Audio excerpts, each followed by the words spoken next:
I got the carburetor off the 185S. God, I was just talking about how great my phone is in part 2 or 3, or I don't know what part I'm on, but anyway, I'll figure it out.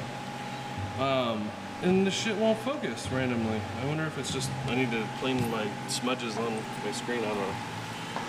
So the guy bought it from, said, you know, it was his grandpa's, but he put fuel in it and he said he tried to fire it up. Well, when he did that, and I never suggest ever doing that till you go through it, it sucked in the deteriorated air filter. And if you can see all this, I know probably not the best lighting right here, but this big old 5 million candle watt fucking LED. There we go. Focus. I know it's hard to see, but there's little pieces of that shit everywhere. So, just a heads up, guys. This is a factory.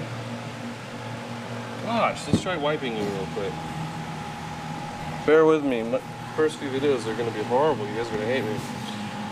Is that better? Oh my gosh, just smudged.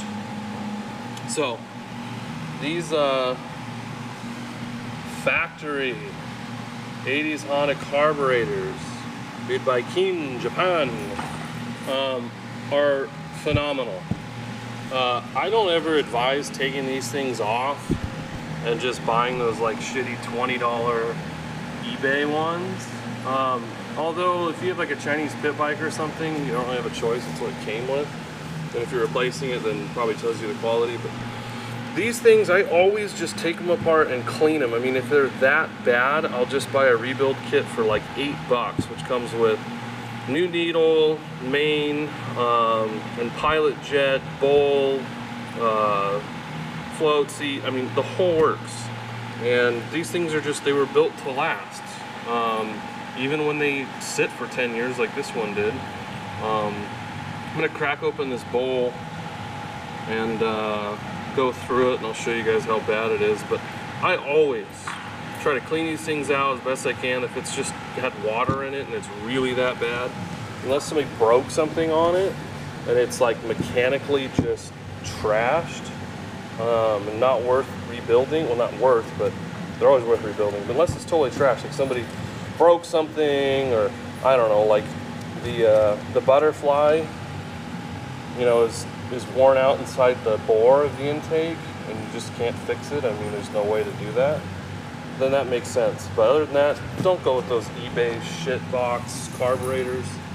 Once in a while you get lucky and they'll work for a few years, and you know, everybody's like, well, you know, like thing runs like shit. And it's like, well, they make one carburetor, those Chinese ones, to fit everything from like a 50cc all the way up to like a 125 4-stroke.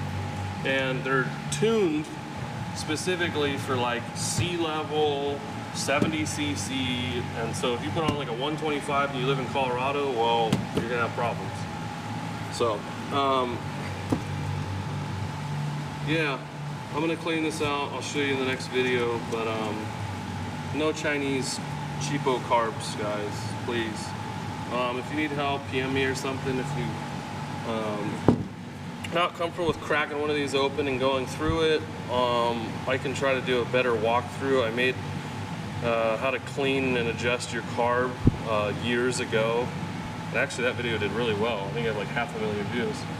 But I think I'll do a better one. That one's just a slideshow with pictures, so I think I'll do like a full-on video, and I'll do different carbs. Like I'll do these, I'll do like 2-stroke carbs, flat slides, pumper carbs, like what are on most modern MX bikes. Try to cover, you know, because carbs really do differ quite a bit. So I'll see you in a second. We'll see how trash this thing is.